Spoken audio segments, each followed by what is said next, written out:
Good evening, and welcome back. Drift with me to Los Angeles in the year 1980, where the Sunset Strip glowed in neon light and pulsed with restless energy. A place of glamour, of music, of temptation. But beneath the glitter of nightclubs and the shimmer of billboards, shadows gathered. Young women were vanishing, their bodies reappearing in ditches, on highways, discarded like refuse. And amid those shadows, whispers began to float, and a name that seemed impossible and almost unthinkable. Carol Bundy. Carol did not look the part of a predator, a nurse, a mother, a bespectacled woman with a soft voice and a lonely heart, the kind of neighbor you might pass without notice or trust without question. But behind her ordinary face lived a story of terrible choices and terrible need.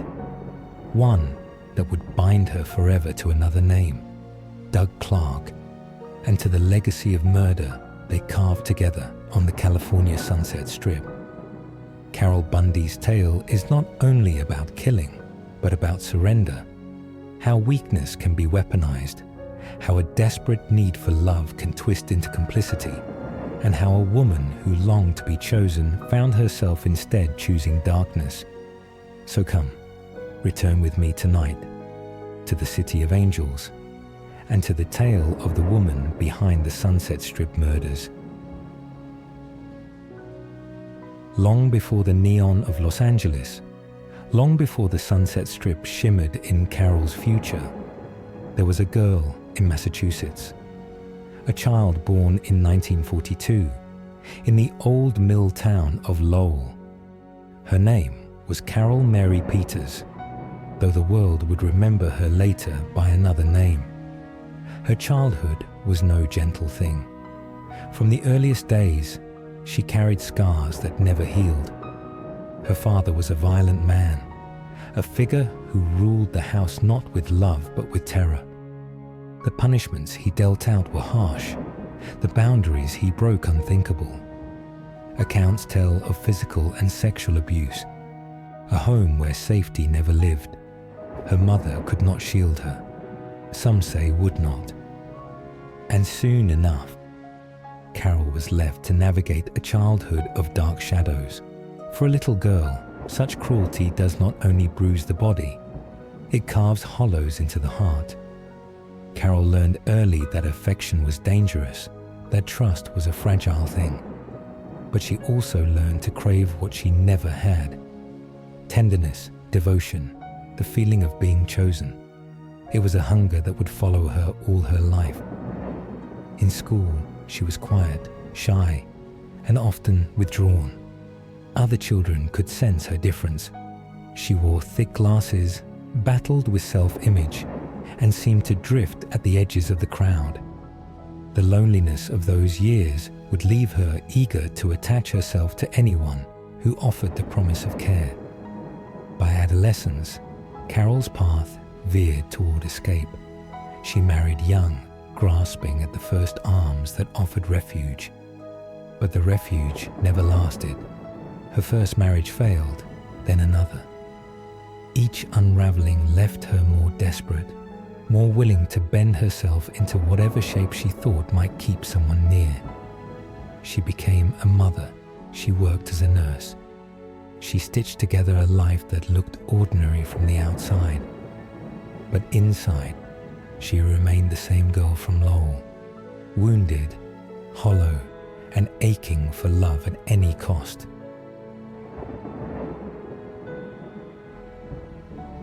Those who study the psychology of crime will tell you, sometimes the seeds of violence are planted not in hatred, but in need. In Carol's case, the need to be wanted, to be chosen, became the axis on which her life spun, and that need made her vulnerable to the worst kind of man. By the late 1970s, Carol was living in Los Angeles. Her life had been a tapestry of broken promises and fleeting loves, and yet she still longed for someone who would not leave. She thought she found it in a man named Doug Clark. To Carol, Clark was charismatic, attentive, even charming. He spoke of desires that made her feel part of a secret world. He whispered things that seemed intimate, binding. For a woman who had spent a lifetime in shadows, his attention must have felt like sunlight. But in truth, it was the glow of fire, dangerous, consuming, and impossible to control. Because Doug Clark was no ordinary man. His fantasies were not of love, but of cruelty. He dreamed of violence, of blood, of killing for pleasure.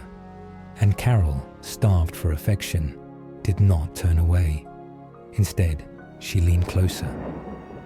It is here, in the gap between her broken past and Clark's darkness, that we find the beginning of the Sunset Strip murders.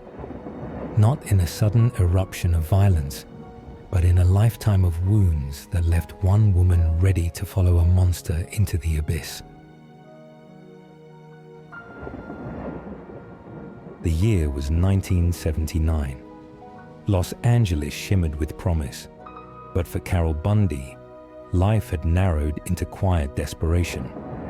Twice divorced, entangled in a failing relationship with a married man, she wandered through her days with the brittle smile of someone afraid of being alone.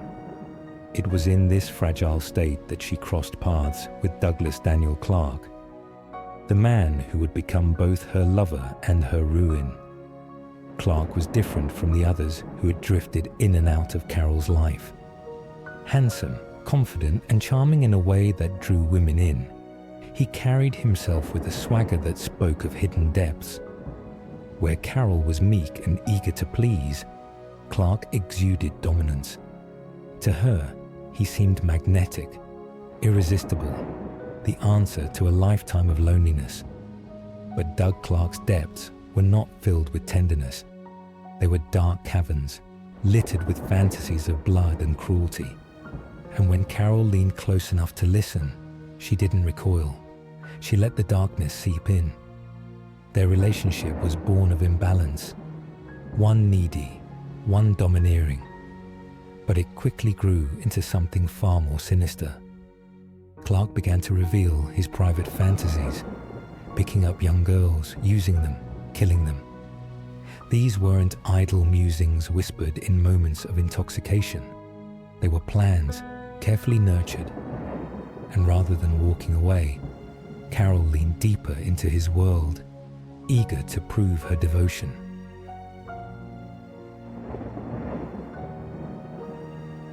Psychologists call this a folie à deux, a madness shared by two.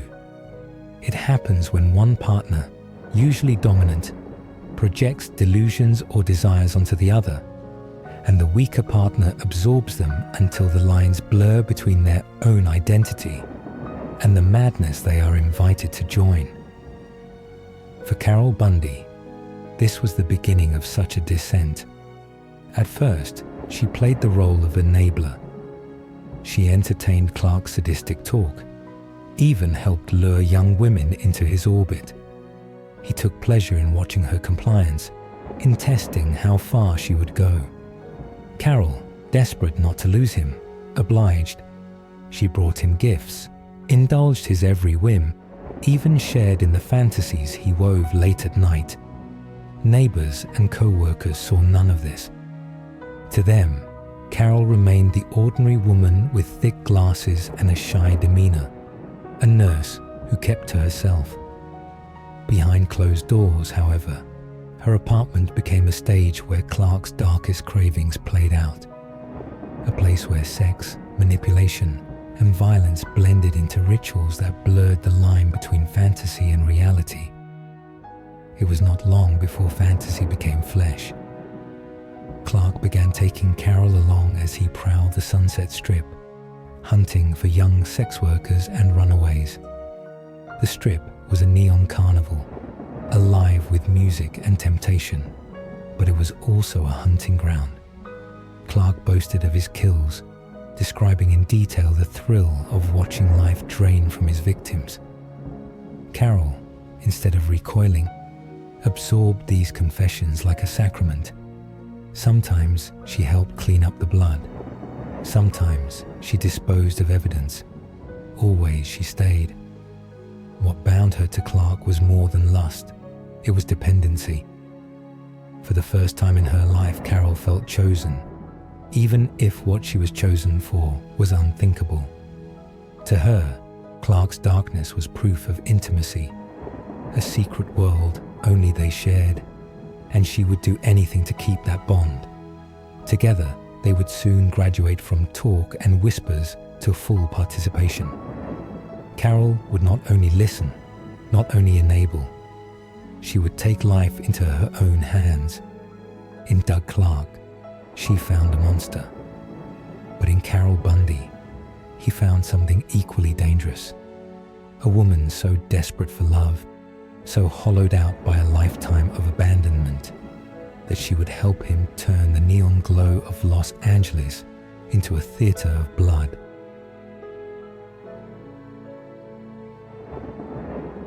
The year turned to heat, and Los Angeles glittered as if the city had nothing to hide. But some nights, the neon on Sunset felt like warning flares no one understood. In the summer of 1980, the Strip became a hunting ground, its noise and promise masking the sound of doors closing, the quick hush of breath, the final click of a safety that wasn't on. They prowled together now. Doug drove, eyes sweeping the curb lanes, the motel entrances, the alleys where girls waited under street lamps that buzzed like insects. Carol watched him watching them. She learned how he liked to circle first, how he measured risk and opportunity, how he smiled when a pair of eyes met his and mistook attention for safety. The rituals were small, practiced, and in their repetition they became a kind of liturgy.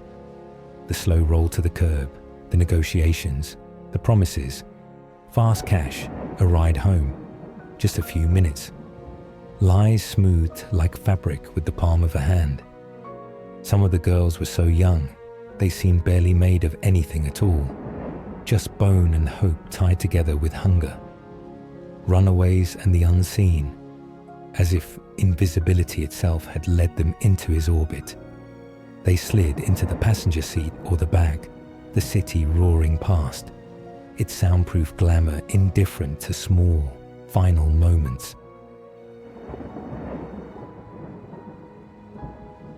For all the horror, the spree itself was brief. Only 3 months, from June 1st to August 4th of 1980. In that time, Carol Bundy and Doug Clark are believed to have claimed the lives of at least 7 souls. Their partnership was not born of love, but of something darker, an intense sadomasochistic bond that fed on each other's weaknesses and desires. Doug Clark was no ordinary predator. He prowled with appetites that bent toward the unthinkable. A pedophile, a necrophile, a man who saw human life as a canvas for his cruelty. Carol, bound to him by desperation and devotion, followed as he pulled others into their orbit. Clark often lured sex workers into their home for threesomes, using them first for pleasure, then for his twisted fantasies of death.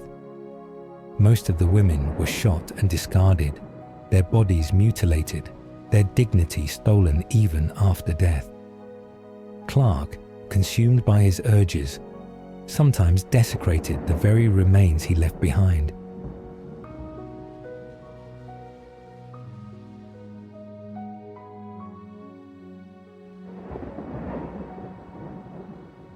What happened next, across those weeks, followed a pattern with small variations, enough sameness to call it a method, enough difference to call it chaos. There were drives to quiet places where the skyline fell away, engines ticking after the key came out, breath misting in air that felt suddenly colder. There were guns quick as lightning and just as unanswerable. Sometimes there were words first, mocking, coaxing, promises inverted into threats. Sometimes there was only the mechanical finality of a trigger pulled in the dark. Carol didn't flinch anymore. At first, she had, startled by the sound, the shockwave, the way stillness came all at once. But repetition scrubs the soul. She learned to steady her hands. She learned the practicalities. What to hold, what to wipe, what to carry away. She brought towels, bags, a change of clothes. She understood that evidence is a second kind of ghost, the kind that lingers not to haunt, but to testify. And so she erased it.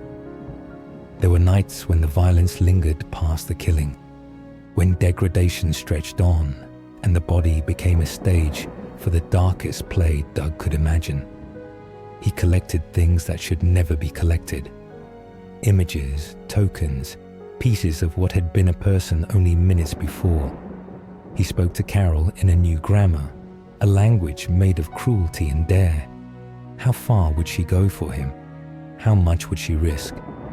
The questions were never asked outright. They were posed in the silence after a scream, in the way he pressed an object into her hands and waited for her to hold it like devotion. On another night, different but the same, they returned to the city, carrying their secret in the trunk, the tires purling over asphalt like nothing had happened. Billboards watched without seeing.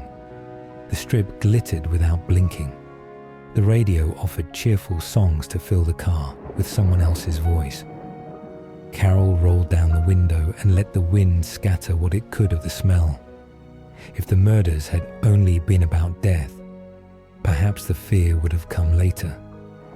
But a body left where the city can find it, arranged, altered, discarded with a taunt, sends panic ahead like a herald. Reports crossed desks in precincts that were already too full, too tired. Patrols thickened, rumors ran. Taxi drivers traded warnings. Girls pressed closer together on corners, their laughter tinny, their eyes tracking every car that slowed. The strip felt different then, as if the night itself had grown teeth. And still, they hunted. The pact between Carol and Doug deepened, sealed not with vows but with acts. At first, she'd listened, then watched, then assisted. Now she participated, directly, undeniably. The line she had believed she would never cross dissolved underfoot. She stepped into the space where choice and complicity are the same word said two different ways.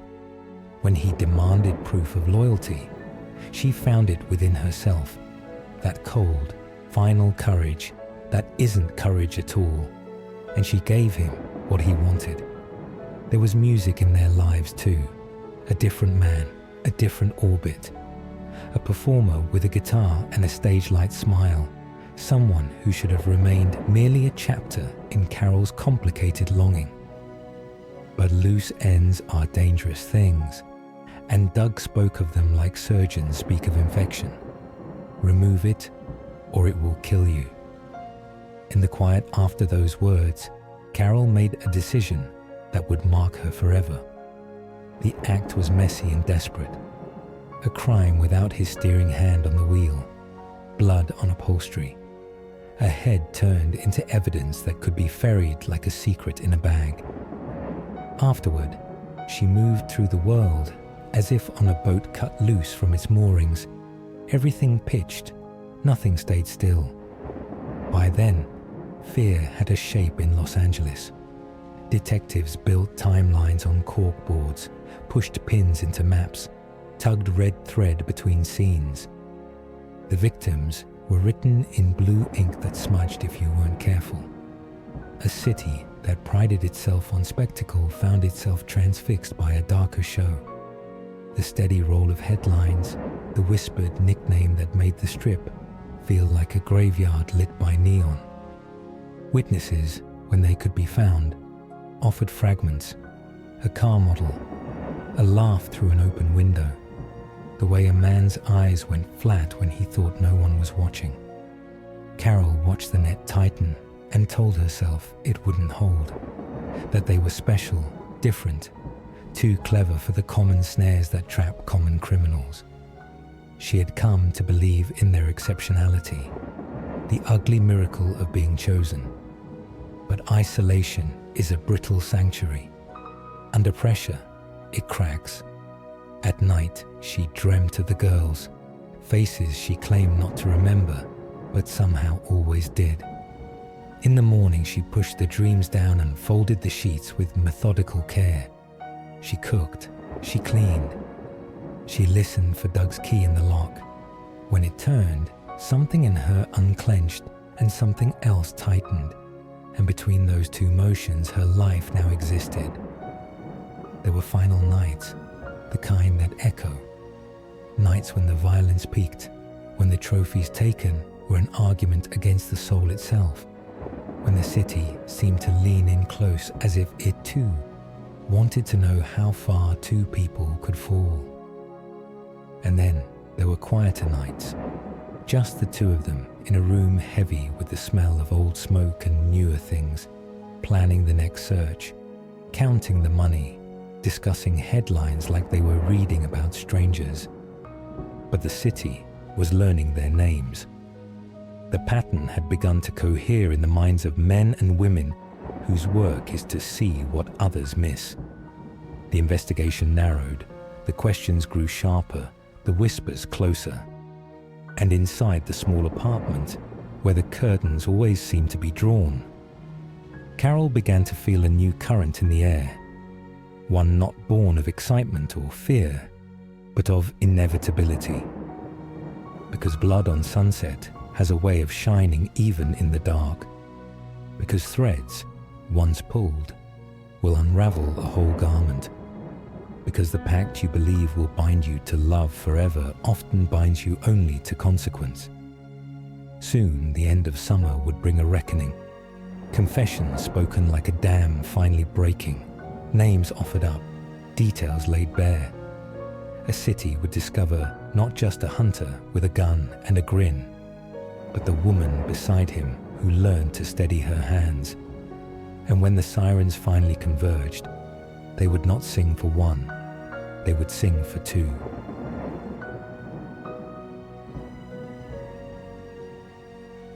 In stories like these, the ending rarely arrives with a single knock at the door. It comes in whispers first. A fraying of trust, a crack in the wall of silence two people swore would hold. For Carol Bundy, that crack came not with the police, not with the press, but with the weight of her own conscience and the unbearable gravity of Doug Clark's appetite. By August of 1980, the frenzy had become too much to carry. The killings were frequent, the trophies grotesque, the tension unbearable. Doug strutted through their apartment like a man untouchable, boasting of his trophies, playing recordings, collecting fragments of the dead as if they were souvenirs. Carol listened, cleaned, nodded, obeyed. But something in her had begun to turn. It was Jack Murray who tipped the scales, a country singer with a smile that had once been a comfort to her. Murray represented a different life, a gentler possibility, but Doug saw him as a liability, a man who knew too much. The solution was as cold as it was predictable: eliminate him. And when the moment came, it was Carol's hands that carried the weight. The act was not neat. It was clumsy, panicked, soaked in the desperation of someone proving loyalty by fire. In a single night, Carol crossed the threshold from accomplice to killer.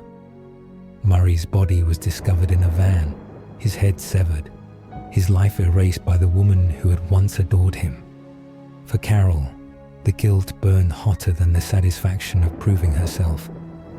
The cost of being chosen was finally written in blood she could never wash away. In the days that followed, the walls of her life closed in. Doug's cruelty sharpened. He mocked her, belittled her, demanded more as if her sacrifice had not been enough. The fantasies darkened further, and Carol realized with dawning horror that the man she had tethered herself to would never be satisfied. Not until both of them were swallowed whole.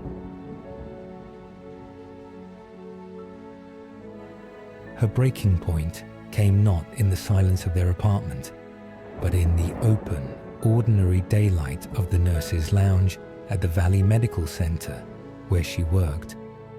Her supervisor, Leanne Lane, and the head nurse, Howard Wanhoff, were seated there, sipping coffee, taking a brief reprieve from the chaos of the ward. At first, they hardly noticed Carol. She was prone to rambling about her troubled love life, and her voice often spilled over with nervous chatter. But this time was different.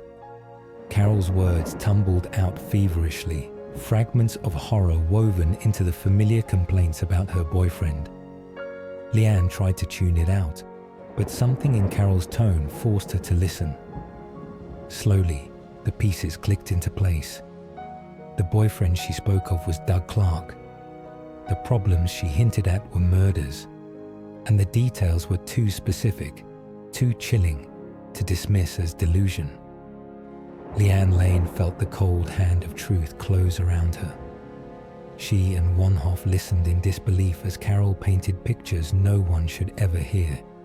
The girls, the killings, the blood-stained nights along Sunset Boulevard. Her voice carried both panic and relief, as though unburdening herself of the horrors she had carried too long. And then, as suddenly as it began, Carol stopped. Muttering that she couldn't take it anymore, she announced she was going home to call the police, to confess everything. And with that, she turned and walked out of the lounge, leaving her stunned colleagues frozen in fear. Leanne and Howard wasted no time. They rushed to the office and dialed the authorities. Within minutes, the upper floors of the hospital were sealed off and surrounded. But Carol Bundy, in her quiet, almost forgettable way, slipped through the cracks. She went into the basement, changed her clothes, and walked out unseen. But words spoken aloud cannot be undone. They ripple outward, carrying with them the power to break lives apart. And that's exactly what was unfolding. Within hours, the police had both Carol and Doug in their grip.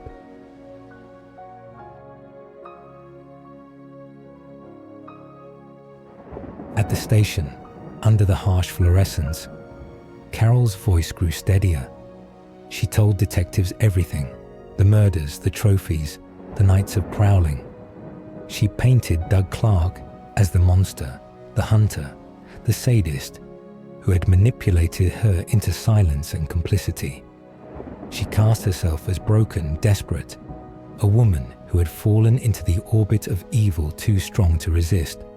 And perhaps, in part, it was true. But the facts remained. Her hands were not clean. The betrayal was complete. Carol had given Doug's name to the law, had drawn back the curtain on their shared abyss. She had broken the pact sealed in blood and secrecy. For the investigators, her confessions were the missing key. For Doug Clark, it was the knife in the back delivered not by a rival or the police, but by the woman who had once sworn she would never leave his side. The arrest came quickly. Headlines screamed of the Sunset Strip killers. Neighbors shook their heads in disbelief. The ordinary nurse, the woman with glasses, how could she have been part of this? And yet she was. In the end, it was not courage that undid Carol Bundy, but exhaustion. It was not justice that compelled her to speak, but the unbearable weight of carrying Doug Clark's darkness any further. The lover she betrayed would face the death penalty. She would face a cage of her own. And Los Angeles, which had lived in fear of the unseen predator stalking its streets, would now look upon the unlikeliest of faces and realize monsters don't always come in pairs of hands raised against the world. Sometimes they come in pairs of hands clasped together until one lets go.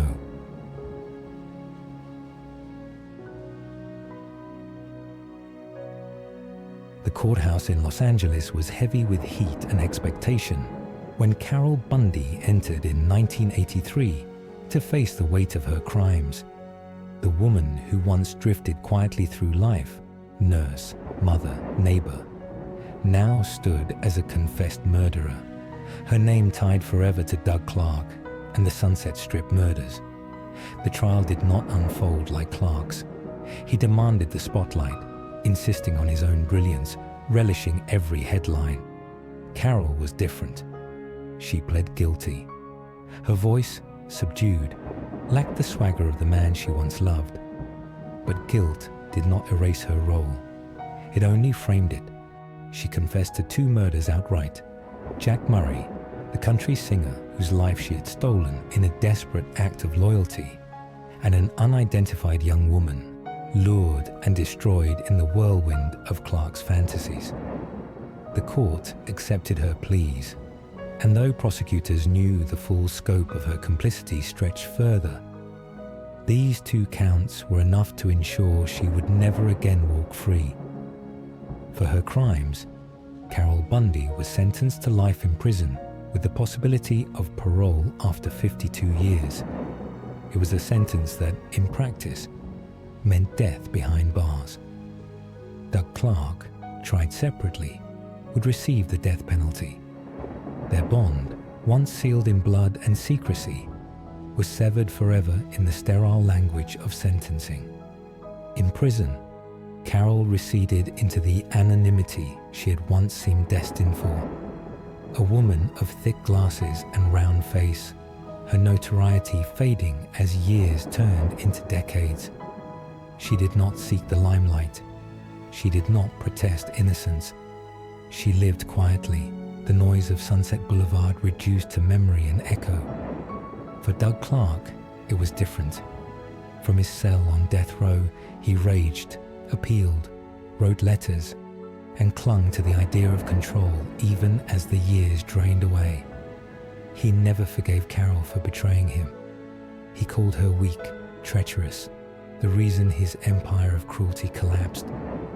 To him, she was not just a lover-turned-witness, but the one who lit the match that burned his kingdom down. The world outside moved on. The neon of the Strip dimmed, clubs closed, music changed, generations came and went. But the memory of the summer of 1980 lingered like smoke. The victims' names remained etched into files, their photographs in evidence boxes, their absence carved into families who never stopped grieving.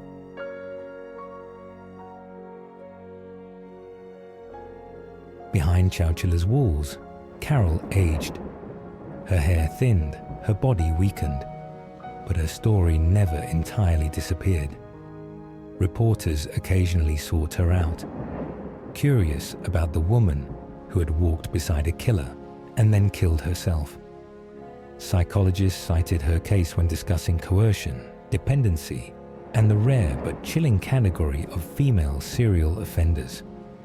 She became an example, not of infamy on the scale of Ted Bundy or Richard Ramirez, but of how ordinary lives can bend toward the unthinkable when desperation meets cruelty. On December 9, 2003, Carol Bundy died in prison of heart failure at the age of 61. No cameras rolled, no headlines screamed. Her death was a quiet thing, witnessed only by the institution that had caged her for 2 decades. Doug Clark lived on, still on death row, clinging to the hollow theatre of appeals. But the bond that had once made them infamous was broken long before the grave claimed her. Judgment had been passed, cages had closed, and the fire of the Sunset Strip murders burned only in memory. Yet the question lingered. Was Carol Bundy a victim of manipulation, a woman too broken to resist the pull of a sadist? Or was she something darker still? A woman who chose blood over conscience, who stepped willingly into the shadows she had carried since childhood. In the end, the bars around her body could not answer, only the silence she left behind. Carol Bundy was not born to kill. She was shaped, bent, and finally broken into the role. But shaping does not absolve. Her hands carried their own weight of guilt.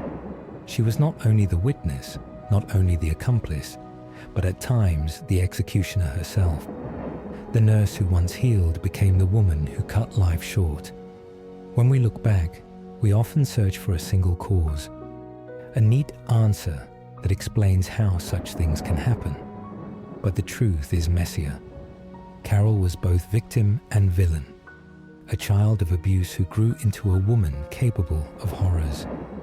She was a follower who crossed the line into action, a lover who traded conscience for loyalty, a confessor who betrayed her partner only after the blood had already been spilled.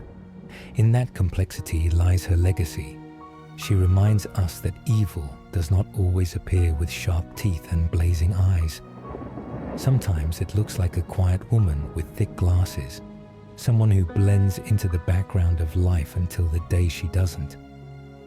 The Sunset Strip murders shook Los Angeles because they tore away the thin curtain between glamour and decay. Neon lights can hide much: addiction, desperation, the invisible lives of the forgotten.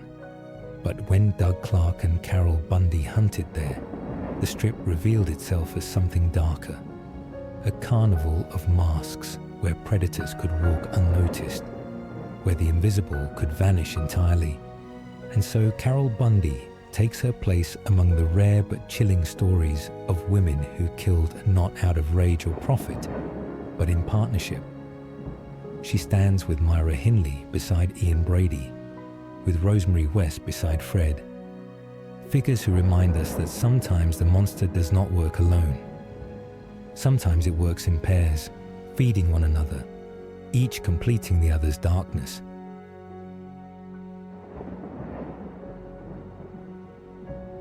Carol Bundy's story ended quietly. On December 9th, 2003, at the age of 61, she died of heart failure inside the Central California Women's Facility in Chowchilla. There were no headlines, no cameras, no grand stage for her last breath. Only the silence of prison walls closing forever. Doug Clark's end was slower, stretched across decades on San Quentin's death row. The man who once boasted of immortality through infamy lived long enough to watch his notoriety wither. On death row, he filed appeals, wrote letters, raged at the world, but time was the only judge he couldn't outlast. In 2023, at the age of 75, Doug Clark died of natural causes, never executed, never released. His name etched into California's grim annals as the Sunset Strip Slayer. And so both halves of the pact are gone. One fading in a prison infirmary, the other in a death row cell. Their victims remain the true echo, their absence the lasting legacy.